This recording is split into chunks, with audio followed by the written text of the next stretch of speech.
আমার বোনেরা অনেক সময় হতাশায় ভোগেন, তাদের পিরিয়ডের সময় যেই নামাজগুলো ছুটে যায়, যে রোজাগুলো তাদের থেকে ছুটে যায়, সেগুলোর সব তারা পাবেন কি পাবেন না, এটা নিয়ে কিন্তু তারা হতাশায় থাকেন, অনেকে টেনশনে থাকেন যে এই সবগুলো আমি পেতাম যদি আমি এই রোজাগুলো এই নামাজগুলো আদায় করতে পারতাম।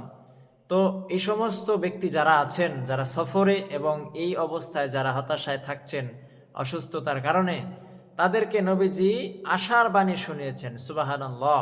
সহি বুখারীর ২৯৯৬ নম্বর হাদিসের বর্ণনা, ইজা মারিদল আব্দু আও সাফার কুতিবা লাহু মিসলু মা কানা ইয়ামালু মুকিমান সহিহান।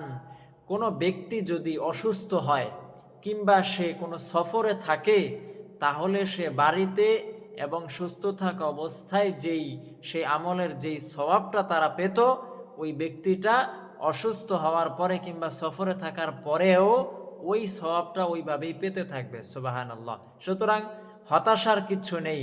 আপনি এই পিরিয়ডের কারণে, অসুস্থতার কারণে সালাত আদায় করতে পারছেন না, এই সওয়াবটা কিন্তু আল্লাহ আপনাকে সুস্থ থাকা অবস্থায় যেভাবে আপনাকে আপনি আদায় করলে পরে সেই সওয়াবটা পেতেন, এই অসুস্থ থাকা অবস্থায়ও সেই সওয়াবটা আপনি ওইভাবেই পাবেন। সুবহানাল্লাহ, সুবহানাল্লাহ। এই ভিডিওটি শেয়ার করে দিবেন।